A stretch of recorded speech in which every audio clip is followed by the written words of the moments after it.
وَلَقَدْ يَسَّرْنَا الْقُرْآنَ لِلذِّكْرِ فَهَلْ مِن مُّدَّكِرٍ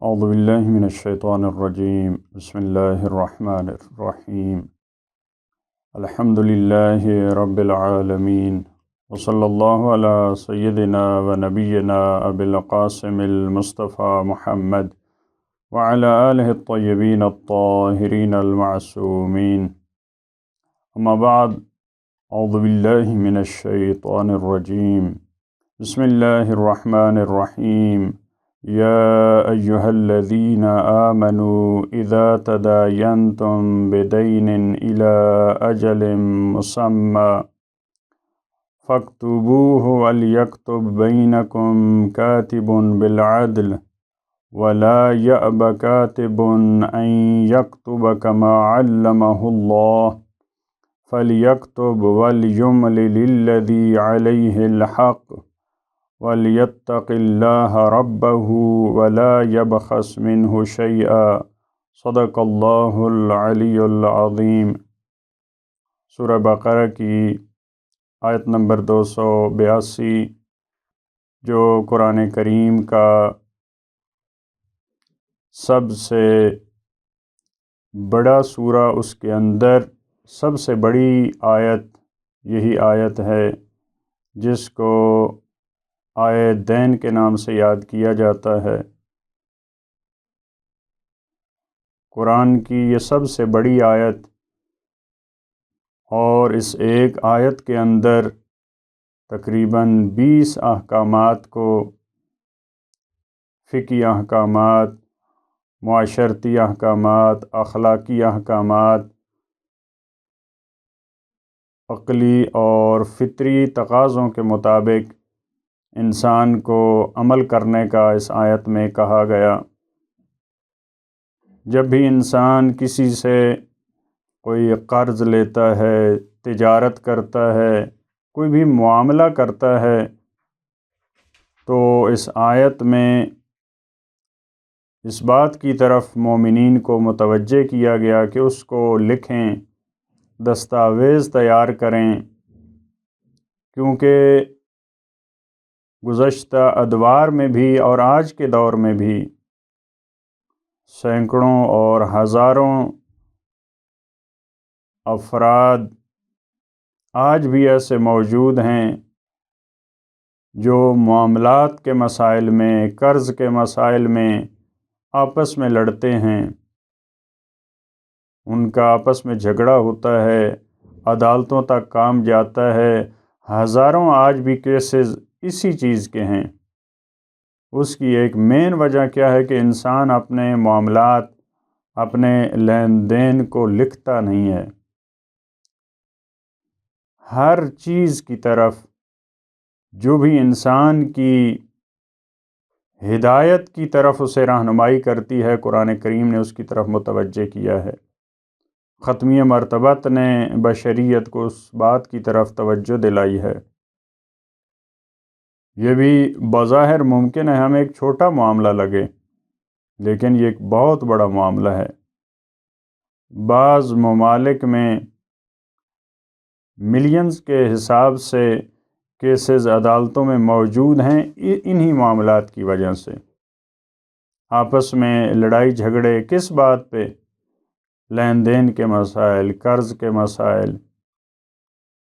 اور اس میں اس قرآن کے حکم کو نظر انداز کرنے کی وجہ سے، کیونکہ ہم نے قرآن کریم کے اس حکم کو نظر انداز کیا، اس پہ عمل نہیں کیا۔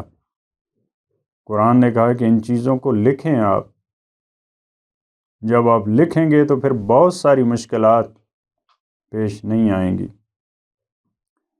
لہٰذا اس آیت میں فرمایا یا ایھا الذین آمنوا اذا تداینتم بدین الی اجل مسمی فاکتبوہ، اے مومنین،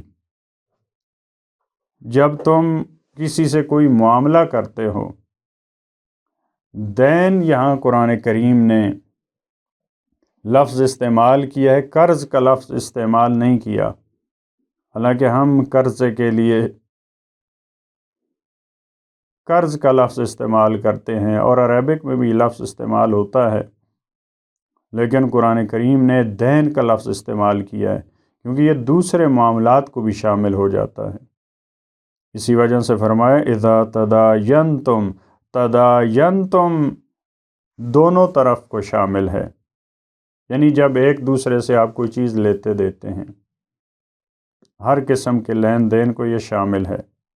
اذا تداینتم بدین الی اجل مسمی، ایک معین مدت تک کوئی بھی آپ کسی سے معاملہ کرتے ہیں، اجارے پہ کوئی چیز لیتے ہیں، خرید و فروخت کرتے ہیں، قرض دیتے ہیں، لیتے ہیں، اور اس کی ایک خاص مدت ہے، اس کی اگر ایک خاص مدت ہے، ایک معینہ مدت ہے، ایک مرتبہ اس کی کوئی مدت نہیں ہے، اس کا حکم بعد میں بیان ہوگا، جس میں نقدی طور پہ انسان دیتا ہے اور کچھ لیتا ہے، لیکن جو مدت دار معاملات ہیں، 1 ماہ کے بعد آپ پیسے دیں گے، 2 ہفتے کے بعد، 1 سال کے بعد، فرمایا کہ ان معاملات کو لکھیں، فَاكْتُبُوهُ ہو تو اس کو لکھو، یہ امر ہے، حکم ہے پروردگار کا۔ البتہ مفسرین کے درمیان یہاں پہ گفتگو موجود ہے، مختلف نظریات موجود ہیں کہ آیا یہ واجب حکم ہے یا ایک مستحب حکم ہے یا ایک عقلی اور معاشرتی تقاضوں کے مطابق جس میں معاشرے کا فائدہ ہے، اور اگر اس پہ عمل نہیں کرے گا تو خود معاشرے کا اپنا نقصان ہے، جس کو اصطلاح میں حکم ارشادی کہا جاتا ہے، یا وہ ہے۔ بہرحال ایک حکم ہے قرآن کریم کا، اور اس کے اگر نقصانات کو دیکھا جائے تو اس کی بہت اہمیت ہے۔ نہ لکھنے کے نقصانات کو اگر دیکھا جائے تو اس کا فائدہ بہت زیادہ ہے۔ وَلْيَكْتُبْ بَيْنَكُمْ كَاتِبٌ بِالْعَدْلِ، اور چاہیے کہ تمہارے سامنے کاتب لکھے عدل اور عدالت کو مد نظر رکھتے ہوئے۔ جو معاملہ ہو رہا ہے اس میں 2 طرف ہیں، ایک جو لے رہا ہے، ایک جو دے رہا ہے۔ یہاں پہ فرمایا کہ ایک اور کاتب لکھے، یعنی ان افراد میں سے کوئی نہ لکھے، ایک ثالث کو بلایا جائے معاملہ، جیسے آج بھی دفاتر اور مختلف ادارے ہوتے ہیں، جب افراد کوئی معاملہ کرتے ہیں تو وہاں پہ جاتے ہیں، وہاں پہ اس کو ایک دستاویز تیار کی جاتی ہے اور اس کو لکھا جاتا ہے۔ وَلْيَكْتُبْ بَيْنَكُمْ، اور یہ بینکم بھی اس طرح کا اشارہ کہ تمہارے سامنے لکھے، تمہارے درمیان، تمہارے سامنے، تاکہ دونوں جو معاملے کے طرفین ہیں وہ دیکھ رہے ہوں، وہ سن رہے ہوں کہ اس معاملے کی نوعیت کیا ہے، کس طرح سے لکھا جا رہا ہے۔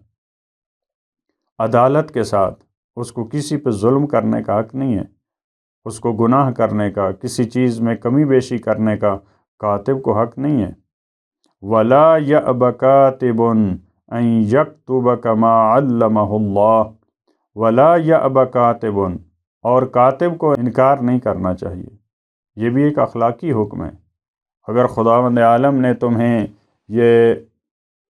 اس نعمت سے نوازا ہے کہ تم لکھ سکتے ہو، تم سمجھ سکتے ہو، تمہارے پاس علم ہے، یہ دستاویز تم تیار کر سکتے ہو، تو تمہیں انکار نہیں کرنا چاہیے۔ جب تمہیں بلایا جائے کہ اس دستاویز کو تیار کریں تو تمہیں لکھنا چاہیے، جانا چاہیے، انکار نہ کرے۔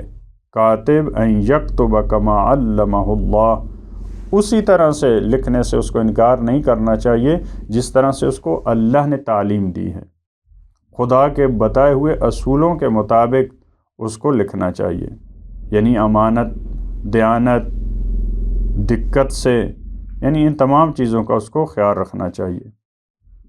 فَلْيَكْتُبْ، پس وہ لکھے، ان چیزوں کو مد نظر رکھتے ہوئے وہ لکھے۔ وَلْيُمْلِلِ الَّذِي عَلَيْهِ الْحَقِّ، املا کون کرے، کون لکھوائے کہ ہمارا یہ اس طرح سے معاملہ طے ہو رہا ہے، ہم نے اتنے میں چیز دی ہے، ہم نے اتنی مدت کے بعد اتنے پیسے دینے ہیں، یہ ہمارے شرائط ہیں، کون یہ املا کرے؟ املا کہتے ہیں کسی کو کوئی چیز لکھوانا۔ لہٰذا جو مختلف کتب بھی موجود ہیں، احادیث میں، تاریخ میں، امالی کے نام سے جو کتابیں معروف ہیں وہ بھی اسی طرح سے ہیں۔ ایک استاد املا کرتا تھا، لکھواتا تھا اپنے شاگرد کو، مطالب بیان فرماتا، وہ اس کے شاگرد لکھتے تھے۔ اس قسم کی کتابیں امالی کے نام سے معروف ہیں۔ وَلْيُمْلِلِ الَّذِي، پس املا کرے وہ شخص، علیہ الحق، جس پہ حق ہے، جس کی گردن پہ، جو مقروض ہے، جس نے دینا ہے، وہ املا کروائے۔ وَلْيَتَّقِ اللَّهَ رَبَّهُ، اور وہ تقوی الہی اختیار کرے۔ ہر ایک مسئلے میں، ہر ایک مرحلے میں قرآن کریم نے اس بات کی طرف متوجہ کیا ہے۔ عدالت کی رعایت، تقوی الہی کی رعایت، قیامت کا خیال رکھنا،